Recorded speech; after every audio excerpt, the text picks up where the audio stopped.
예배 서두 때 말씀드린 것처럼 오늘은 교회력으로 부활절 7번째 주일이자 부활절 마지막 주일입니다. 그러니까 오늘로 부활의 계절 이스터 시즌이 끝나고요. 다음 주일부터는 성령의 계절 펜타코스트 시즌이 시작됩니다. 우리 교회가 사용하고 있는 성서일과 제가 리바이스드 커먼 렉션이라고 몇 번 말씀드렸는데, 그것은 매년 부활절기 구약성서 본문을 사도행전에서 제시하고 있습니다.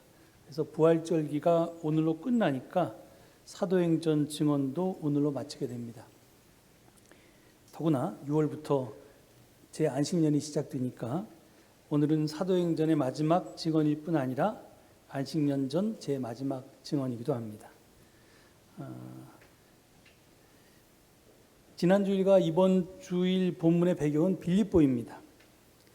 빌립보는 빌립에게 속했다라는 뜻인데요.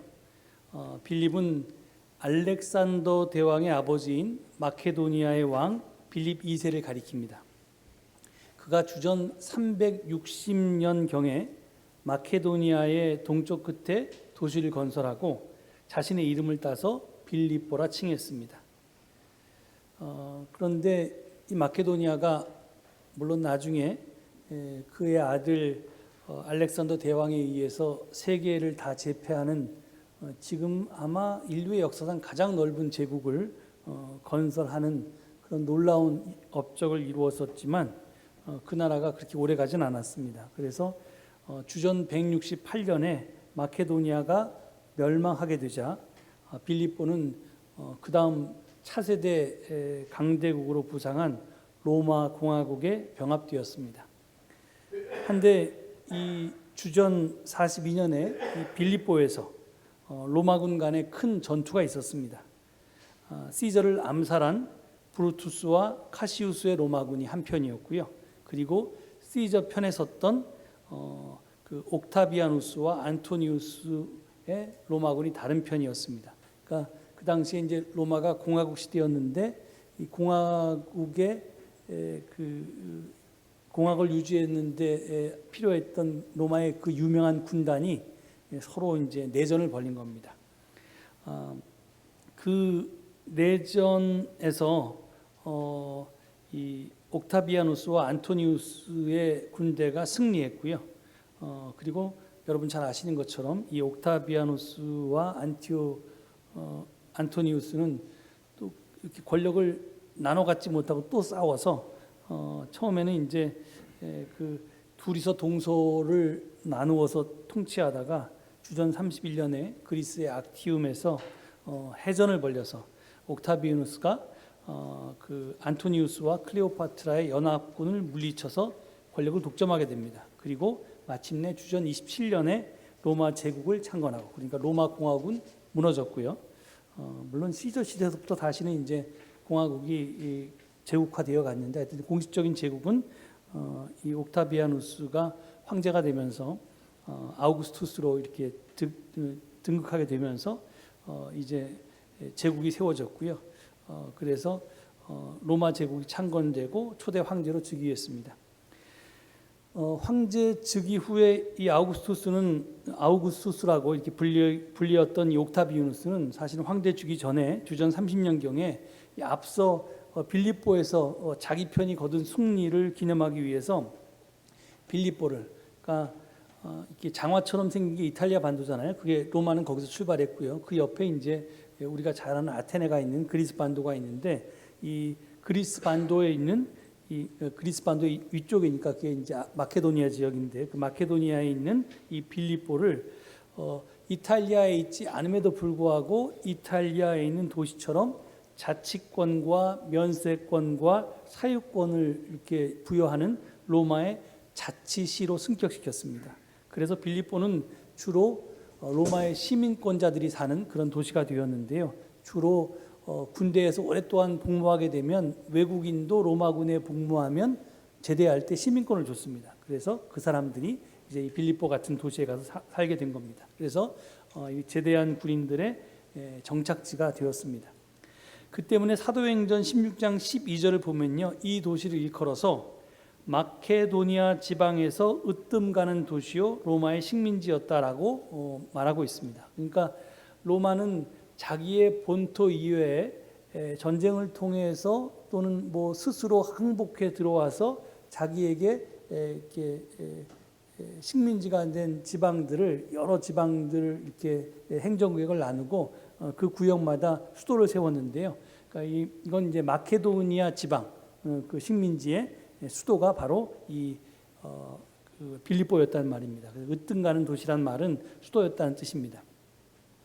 앞서 말했듯이 바울 당시에 빌립보는 로마의 자치시였고요. 또 로마에 퇴역한 군인들과 공무원들이 많이 살고 있었던 관계로 로마 제국의 법이 공적인 로마 제국의 법이 삶의 절대적인 기준이었습니다. 그래서 로마 제국 내 도시 안에서는 공적인 예배 행위만 인정되었습니다. 그러니까 로마 제국이 인정하는 신과 종교만 예배드리는 게 가능했고요. 그 외에 신들은 이제 예배드리거나 그럴 수가 없었습니다. 그래서 유대인들은 당연히 유대교는 로마의 합법적인 종교가 아니었기 때문에 이 시 안에서는 예배를 드릴 수가 없었고요.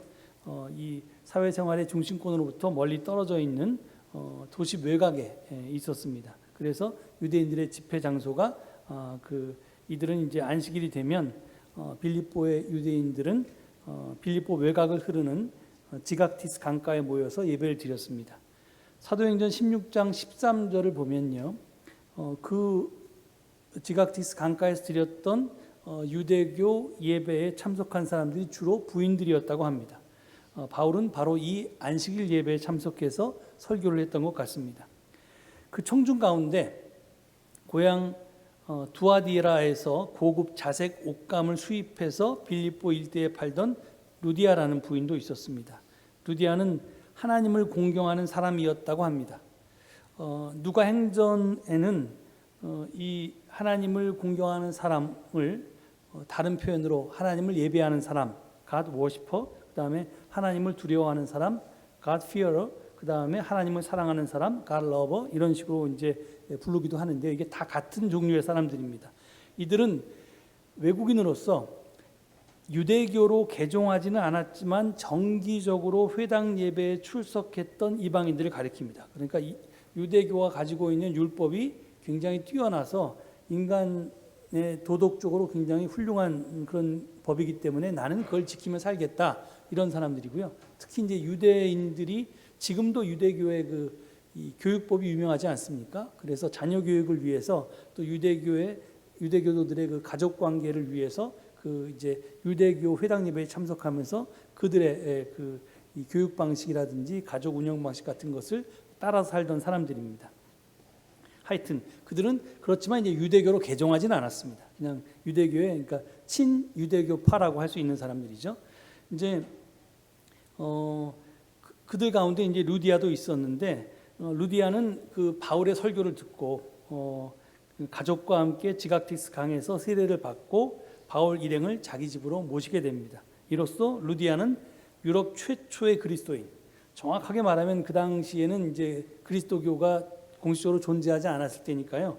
크리스천 유대교, 그러니까 크리스천 주라고 표현할 수 있는데, 그러니까 뭐 바리새파 유대교, 뭐 사두개파 유대교, 에세네파 유대교가 있었듯이 크리스천 유대교라고 이제 예수를 그리스도라고 믿는 유대교 종파의 일원으로 이제 가입하게 됩니다. 그래서 그녀의 집은 빌립보에서 첫 번째 가정교회가 되었습니다. 루디아 부인 집에 가정교회가 설립된 뒤에 이제 아마 바울 일행이 계속해서 그 집에서 머물렀던 것 같은데요. 어느 안식일에 바울 일행이 유대교 기도처가 있는 지각티스 강가로 가다가 귀신에 접해서 점치는 한 여자 노예를 만났습니다. 그녀가 바울 일행을 따라다니면서 계속 소리를 질러대자 바울은 예수 그리스도의 이름으로 그 악령을 쫓아내고 고쳐주었습니다. 그러자 점치는 노예 여자를 부리던 주인들은 돈벌이 할 길이 막힌 것에 격분해서 바울과 실라를 빌립보 자치시 행정관들에게 끌고 가서 로마인들의 미풍양속을 해친 자들이라고 고발을 했습니다. 행정관들은 바울과 실라를 매질하고 감옥에 가두었습니다. 그러나 그리고 이제 이 발목이 착고로 채워져서 깊숙한 감옥에 갇힌 바울과 실라는 그럼에도 불구하고 기뻐하면서 찬송을 부르고 감사의 기도를 드렸다고 사도행전은 전합니다. 아무런 탈출구가 보이지 않는 칠흑같이 어두운 상황, 그런데도 하나님을 찬양하고 모든 것에 감사하는 바울과 실라의 모습에서 우리는 물고기 뱃속에서 기도하던 요나 예언자의 모습도 볼 수 있고요. 그 다음에 불가마 속에서 하나님을 신뢰하며 기도하던 다니엘서의 그 다니엘의 세 친구의 모습도 이렇게 보입니다. 하여튼 바울과 실라가 그렇게 찬송하며 기도하고 있을 때 갑자기 지진이 일어나서 감옥문이 열리고 저들을 묶고 있던 쇠사슬이 다 풀렸습니다. 그런데도 바울 일행이 달아나지 않은 것에 간수가 크게 감명을 해서 그 밤중에 가족 모두를 세례받았습니다. 그리고 바울과 실라를 자기 집에 데리고 가서 음식을 대접하며 하나님을 믿게 된 것을 온 가족과 함께 기뻐했습니다. 이렇게 해서 빌립보의 두 번째 가정교회도 탄생했습니다. 이상이 지난주일과 이번 주일 본문 이야기의 요약입니다. 지난주에 사도행전 16장의 앞부분이 본문이었고요. 오늘은 이제 뒷부분인데 오늘 본문은 빌립보의 두 번째 가정교회 탄생 이야기인데요. 우리는 지금 아까 여러분들이 주보에 있는 16장 24절부터 34절까지 읽었지만 사실 주어진 본문은 16절부터입니다. 그래서 16절부터 23절까지도 본문인데요. 이 부분은 바울과 실라가 왜 감옥에 갇혔나 하는 그 경위를 설명하고 있습니다. 앞서 간단하게 설명드렸지만 좀 자세하게 말씀드리면요. 그 경위의 출발은 귀신 들려 점을 치는 여종이었습니다. 가톨릭 세번역은 그녀를 점귀신 들린 하녀라고 부릅니다. 그런데 그 여종, 즉 하녀는 점을 쳐서 주인들에게 큰 돈벌이를 해주고 있었습니다. 그러니까 그녀는 노예였는데요. 주인은 한 사람이 아니고 여럿이었다는 말입니다. 한 명의 노예를 여러 주인이 공동으로 소유한다는 것이 바울 당시에 일반적이었는지는 잘 모르겠습니다. 하지만 지금도 재산의 공동 소유가 일반적이진 않아도 불가능하지는 않듯이 그때도 그랬으리라 생각됩니다. 그래서 그런 일이 있구나 하는 이제 한 노예를 여러 주인이 공동으로 소유하는 것이 있었던 것 같습니다. 하여튼 근데 이 본문을 읽으면서 제 눈에 가장 띈 것은 뭐냐면 주인이라는 단어였습니다. 이 주인을 뜻하는 이 그리스어 원어는 퀴리오스인데요. 메스터라는 뜻도 있지만 이것은 로드라는 뜻도 가지고 있습니다. 그러니까 주나 주님을 뜻하기도 합니다. 그러니까 과연 이 소녀의 주인은 누구일까? 근데 그 주인이 그냥 메스터가 아니라 로드, 그 주님은 누구일까? 이렇게 묻게 됐습니다. 그러니까 여러 주인을 모시는 이 소녀는 여러 주님을 섬기는 우리 인간 실존을 표현한 것인지도 모르겠다 하는 생각이 들었습니다. 우리는 사실 여러 가지를 섬깁니다. 물론 하나님을 섬긴다고 하면서 돈도 섬기고 명예도 섬기고 지위도 섬기고 그런 게 이제 보통 사람들이니까요. 그런 이제 인간 실존을 표현하고 있는 것이 아닌가 그런 생각이 들었다는 겁니다. 그러면 그렇게 여러 주님을 섬기는 인간의 그 마지막 결과는 무엇일까 하는 것이 또 여기에 이제 좀 표현되어 있는데요. 우리말 성경이 점귀신이라고 번역한 그리스어 원어를 직역해 보면요, 그게 그 소녀가 피톤의 영이 들렸다 이렇게 표현되어 있습니다. 피톤이 누구냐면요, 피톤은 그리스 신화에서 여러분 델피 신전이라고 아마 많이 들어보셨을 텐데 그게 그리스 중부의 파르나소스 산 남쪽 기슭에 있는 그런 이제 신전입니다. 그게 델포이라고 불리기도 하고 델피라고 불리기도 하고 이게 그리스 말과 라틴 말에 따라서 좀 발음이 다른데 델포이 신전, 델피 신전 이제 여기가 이제 신전이니까 이제 거기서 신을 만나잖아요. 그게 이제 신탁을 받는 겁니다. 그러니까 신의 명령이나 말씀을 받아서 이제 전하는 그런 곳이 되는데요. 이 신탁소를 지배했던 큰 뱀의 이름이 바로 피톤이었습니다. 그러니까 결국 근데 이 뱀이 이제 그 신전을 이제 큰 구렁이 같은 이제 뭐 얼마나 컸는지 모르지만 약간 이제 그림을 그리는 걸 보면 이제 뭐 보아뱀처럼 큰데요. 그 뱀이 거기 신전에 이제 신에게 빌려온 사람을 잡아먹기도 하고 죽이기도 하고 뭐 이런 못된 만행을 저질러서 이 뱀이 결국에는 아폴론, 그러니까 아폴로죠. 아폴로의 활에 맞아서 죽게 됩니다. 그게 이제 그런 이야기가 이제 그리스 로마 신화에 나오는데, 그렇다면 이 점귀신 들린 이 노예 소녀도 결국은 그 뱀처럼 죽을 운명이고, 그리고 여러 주님을 섬기는 우리 인간들도 죽을 운명이다 하는 것을 하여튼 점귀신 들린 소녀가 이렇게 복선적으로 우리에게 말해주는 것 같습니다. 하여튼 뭐 그런 운명에 있던 소녀였는데, 그런데 이 소녀가 바울 일행을 보고 나서 몇 날 며칠을 두고 그들을 따라다니면서 17절을 보면 이렇게 이야기합니다. 이 사람들은 지극히 높으신 하나님의 종들인데 여러분에게 구원의 길을 전하고 있습니다. 이렇게 이야기합니다. 아마 본인이 구원받고 싶은 그런 욕망을 표현한 걸지도 모르겠는데요. 하여튼 이렇게 소리를 질러댑니다. 이 말은 반은 맞고 반은 틀렸습니다. 바울이 전한 것은 구원의 길이 맞긴 맞는데 그가 지극히 높으신 하나님의 종이란 말은 틀렸습니다. 왜냐하면 이 소녀가 말하는 지극히 높으신 하나님은, 이게 우리는 지금 하나님이라고 번역해 있지만 사실은 이게 세오스니까 이게 우리로 말하면 그냥 일반 신이거든요. 그러니까 그리스 로마 사람들이 신이라고 얘기할 때 그 그리스 로마 신화에 수많은 신들이 있잖아요. 그 수많은 신 중에서 지극히 높으신, 가장 높은 신은 누구냐면 제우스입니다. 주피터입니다. 그러니까 그 소녀는 이 사람들이 이제 제우스의 화신, 뭐 아니면 종, 주피터의 종 이렇게 이야기한 겁니다. 그래서 바울은 그 소녀에게, 아니 그 소녀가 그들을 쫓아다니면서 계속 크게 떠들어대니까 그것을 들은 빌립보 사람들에게 누가 진짜 주님인지를 가르쳐 줍니다. 그래서 18절을 보면 내가 예수 그리스도의 이름으로 네게 명하니 이 여자에게서 나오라 이렇게 말합니다. 지금 여기서 분명히 얘기해 예수 그리스도의 이름으로 명했습니다. 그러니까 이것은 단순히 예수 그리스도의 이름으로 점귀신을 쫓아냈다는 말이 아닙니다. 누가 진짜 주님인가 하는 것에 대한 선포입니다. 즉 예수가 그리스도다, 예수가 참 주님이다, 제우스나 주피터가 아니다라는 말입니다. 이 여성 노예가 귀신에게서 해방되자 그녀를 돈벌이 수단으로 삼고 있던 주인들이 화가 났습니다. 그래서 바울과 실라를 관원들에게 끌고 가서 고소를 했습니다. 그 이유가 21절에 나와 있는데요. 거기 보면 로마 시민인 우리로서는 받아들일 수도 없고 실천할 수도 없는 부당한 풍속을 선전하고 있다는 것이었습니다.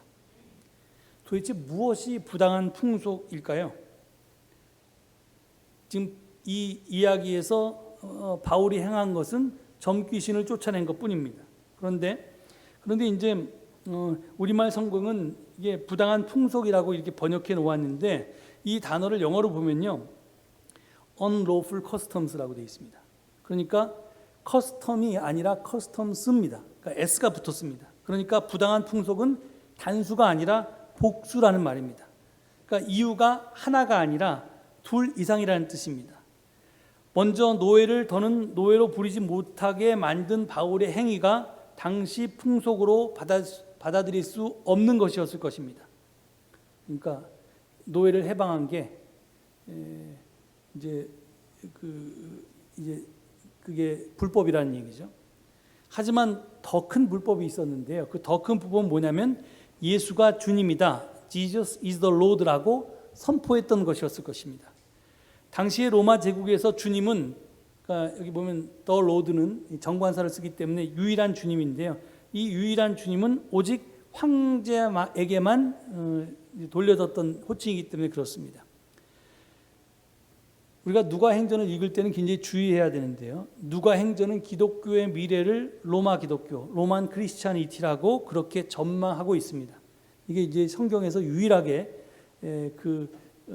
미래의 기독교는 로마가 중심이 될 것이다 이렇게 전망하고 있고, 그래서 성령이 갈릴리로부터 예루살렘에서 로마로 이동하는 그 성령의 여정을 그렇게 이제 쭉 진술해 놓은 것이 누가행전이거든요. 그래서 로마 기독교가 기독교의 미래라고 한다면 로마와 기독교가 충돌하는 것이 문제가 되지 않겠습니까? 그런데 사실은 기독교의 교주라고 할 수 있는 예수는 로마 제국에 의해서 처형당했습니다. 그것도 반역자로요. 그러니까 그것을 되도록 숨겨야 합니다. 그래서 이 예수와 예수 운동이 로마 제국과 대결했다는 것을 되도록 감추고 있습니다. 하지만 예수가 주님이다라는 표현은 카이사르는 주님이 아니다, 로마 황제는 주님이 아니다라는 말에 다른 표현일 수밖에 없고요. 이것은 로마 제국에 대한 반역이었습니다. 그래서 누가행전에는 예수가 주님이라는 말이 나오지 않습니다. 대신에 주 예수를 믿으십시오, 이런 식의 이제 간접적인 표현이 나옵니다. 이게 부드럽게 표현합니다. 하지만 주 예수라고 표현했으니까 하여간 본질은 달라지지 않습니다. 그래서 바울과 실라는 예수를 주라고 표현했기 때문에 옷이 찢기고 매질을 당한 후에 손과 발이 묶인 채로 깊은 감옥에 갇히게 된 것입니다. 오늘 우리가 읽은 본문 이야기는 감옥 안에서부터 시작됩니다. 어둠이 가장 깊은 한밤중에 바울과 실라가 기도와 찬양을 드립니다. 함께 묶여있던 다른 사람들도 그 기도와 찬양을 듣고 있었는데 바로 그때 갑자기 큰 지진이 일어나면서 감옥의 터전이 흔들렸다고 그렇게 표현됩니다. 그리고 감옥의 터전이 흔들리는 바람에 감옥 문이 열렸을 뿐만 아니라 죄수들을 묶은 수갑과 착고도 모두 풀렸다고 그렇게 서술하고 있습니다. 흔들리니까 놀라서 잠에서 깬 간수가 보니까 옥문이 열려 있습니다. 그러니까 죄수들이 모두 달아난 줄 알고 자결하기 위해서 칼을 빼들었습니다. 왜냐하면 우리가 지금 넘어갔는데 저희가 읽은 본문 바로 앞에 뭐라고 되어 있냐면 전날 치환관들이 이 간수에게 바울과 실라를 단단히 지키라고 명령했기 때문입니다. 23절에 그렇게 되어 있습니다. 근데 이제 그들이 탈옥해 버렸으니까 이제 죄수를 놓친 중죄인으로서 혹독한 고문을 당한 후에 죽음의 형벌을 받을 것이었기 때문입니다. 그러니까 그것이 너무 겁도 났을 거고 그 다음에 명예롭지도 않았을 거니까 차라리 자결을 하자 이렇게 해서 칼을 빼들었습니다. 그때 바울이 그에게 큰 소리로 외칩니다. 그대는 스스로 몸을 해치지 마시오. 우리가 모두 그대로 있어. 이렇게 말합니다. 이 소리를 듣고 간수는 등불을 들고서 감옥에 뛰어들어가서 바울과 실라가 수갑과 착고가 풀려 있음에도 불구하고 마치 아무 일 없었다는 듯이 그대로 앉아있는 것을 보고서 무서워 떨었다고 그렇게 표현되어 있습니다. 도대체 간수가 죄수 앞에서 뭐가 무서워서 떨었을까요? 얼마든지 감옥에서 빠져나갈 수 있는 상황임에도 불구하고 감방 안에 그대로 앉아있는 바울과 실라의 그 의연한 카리스마에 간수는 압도당하고 말았던 것입니다. 그들은 바울과 실라는 결과적으로 자신의 생명, 이 간수의 생명을 살린 은인이 되었습니다. 예상을 뒤엎은 상황에 감복한 간수는 다음과 같이 묻습니다. 두 분 사도님, 내가 어떻게 해야 구원을 얻을 수 있겠습니까? 근데 여기서 지금 우리가 읽은 본문은 사도님 이렇게 표현되어 있는데요. 근데 다른 우리말 성경은 선생님 이렇게 번역했습니다. 하여간 이 한국 성경이 사도님이나 선생님이라고 번역한 단어의 원어는 다름 아닌 퀴리오스입니다. 그러니까 주님입니다. 그러니까 간수는 바울과 실라를 얼떨결에 자기 주인으로, 자기 주님으로 이렇게 고백했던 것입니다. 이 질문에 대한 바울과 실라의 대답은 주 예수를 믿으시오. 그리하면 그대와 그대의 집안이 구원을 얻을 것입니다. 였습니다. 이 대답은 두 가지 뜻을 내포하고 있습니다. 첫 번째, 간수의 말처럼 바울과 실라가 주가 아니라는 것입니다. 예수가 주라는 것입니다. 둘째로, 당시 모두가 주님으로 섬겼던 로마 황제가 아니라 예수를 주님으로 섬기면 구원이 있다는 말입니다.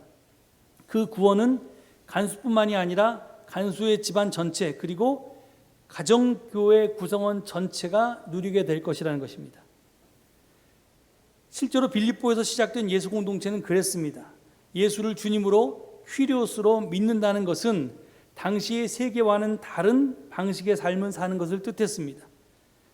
바울에 따르면 노예에 대한 주인의 착취도 없고 유대인과 헬라인 사이에 차별도 없고 그리고 여성에 대한 남성의 억압이 없는 세계를 뜻했습니다.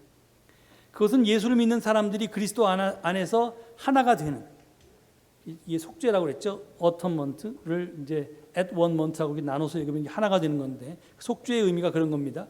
이렇게 하나가 되는 삶을 의미했습니다. 한 몸 여러 지체인 교회에서는 구별은 있으나 차별은 없었고요. 모두가 존중받고 사랑을 받았습니다. 누구나 하나님의 사랑받는 자녀로 환대받고 나누고 섬기면서 그 사랑을 마음껏 누렸습니다.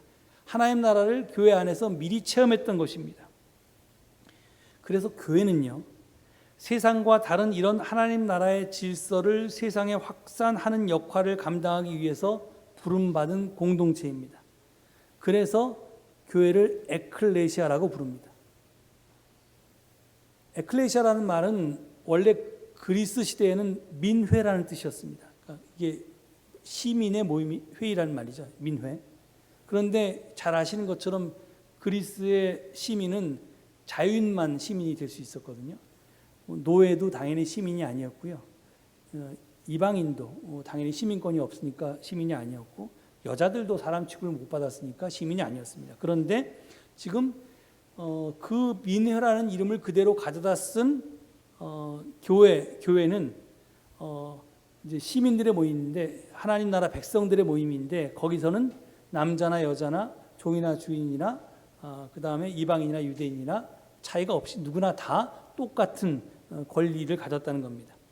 그래서 그런데 이제 이 에클레시아는 이제 그랬을 뿐만 아니라 이게 이제 이 에클레시아라는 단어가 그리스어 단어가 에크와 클레오라는 말이 합쳐진 말이거든요. 에크는 밖으로라는 뜻입니다. 이게 from out 밖으로라는 뜻이고 클레오는 이게 불렀다는 뜻입니다. 불러냈다는 말인데요. 그래서 에클레시아라고 하는 말은 밖으로, 그러니까 세상 밖으로 불러냈다 그런 뜻입니다. 그러니까 교회는 늘 세상 속에 존재하지만 세상에 속하지 않고 세상과 다르게 작동해야 된다는 말이 바로 이 이름 안에 들어 있습니다. 그래서 세상 밖으로 불림받은 공동체가 바로 교회였던 것입니다. 에클레시아였던 것입니다. 그런데 과연 오늘날의 기독교는 그 이름값을 하면서 살고 있습니까? 세상 밖으로 불러낸 공동체로서 자기 역할을 하고 있냐는 말입니다. 교회는 세속화를 굉장히 죄악시합니다. 그래서 무슨 종교 혼합주의라느니 무슨 종교 다원주의가 되면 큰일 나는 줄 알고 난리를 칩니다. 그런데 그게 세속화를 싫어해서 그런데요. 근데 그토록 세속화를 죄악시하면서도 가장 세속적인 가치를 가르치는 것이 오늘날의 교회입니다. 주 예수를 믿으라 그리하면 너와 네 집이 구원을 받으리라는 말씀은 예수 천국 불신 지옥이라고 하는 메시지로 왜곡되었고요. 그리고 기독교가 말하는 구원을 삼박자 축복처럼 세상적인 축복으로 변질시켜 버렸습니다. 하나님을 믿는다고 예수 그리스도를 믿는다고 하면서도 실제로는 하나님이 아니라 예수 그리스도가 아니라 힘을 우리의 주인으로 섬기도록 그렇게 가르치는 것이 교회입니다. 그래서 하나님을 내 배경 삼아서 내 백 삼아서 그 하나님께 기도해서 내가 좀 더 높은 자리에 좀 더 많은 것을 소유하면서 남들에게 우러름 받으면서 살고 싶은 것이 우리의 욕심이고 그것을 채워주는 것이 우리의 기도의 내용이고 교회의 설교입니다. 부활절 마지막 주간을 보내면서 부활 예수를 믿는 삶이 무엇인지에 대해서 다시 한번 생각해 볼 필요가 있습니다. 부활 예수는 십자가의 예수를 전제합니다. 죽음 없이는 부활도 없습니다. 죽어야지 새로운 삶을 시작할 수 있습니다. 그렇다면 우리는 무엇에 대해서 죽어야 합니까? 그것은 세상의 가치와 삶의 방식에 대해서입니다. 로마적 세계관입니다. 힘이 최고라고 하는 가치관과 힘을 추구하고자 하는 욕망입니다. 이런 것들을 죽이지 않으면, 이런 것들에 대해서 죽지 않으면 예수 부활은 절대로 나의 부활로 이어질 수가 없습니다. 만약에 이런 죽음 없이 예수를 믿는 것은 그냥 무늬만 그리스도인일 뿐입니다. 우리가 예수 그리스도를 믿는다고 말하지만 실제로는 그리스도인이 아니라는 겁니다. 예수 죽음이 내 죽음이 될 때야, 그렇게 되어야 비로소 예수의 부활이 나의 부활로 이어질 수 있는 것입니다. 우리가 이제 부활절기를 끝내고 다음 주부터 성령 강림의 절기로 넘어가는데요. 이 마지막 주일에 과연 나는 지난 7주 동안 무엇에 대해서 죽고 무엇에 대해서 다시 새 삶을 얻었는가를 되돌아볼 수 있기를 바랍니다. 아무쪼록 주 예수를 믿으라, 그리하면 너와 내 집이 구원을 받으리라는 메시지의 원래 의미대로 예수를 믿음으로 로마 황제가 아닌, 세상의 가치가 아닌 예수에게 충성하는 새 사람으로, 그 다음에 새로운 대한 공동체로 거듭나는 우리와 우리 교회 될 수 있기를 간절히 축원합니다. 이 말씀을 되새기시면서 잠시 침묵 가운데 기도하시겠습니다.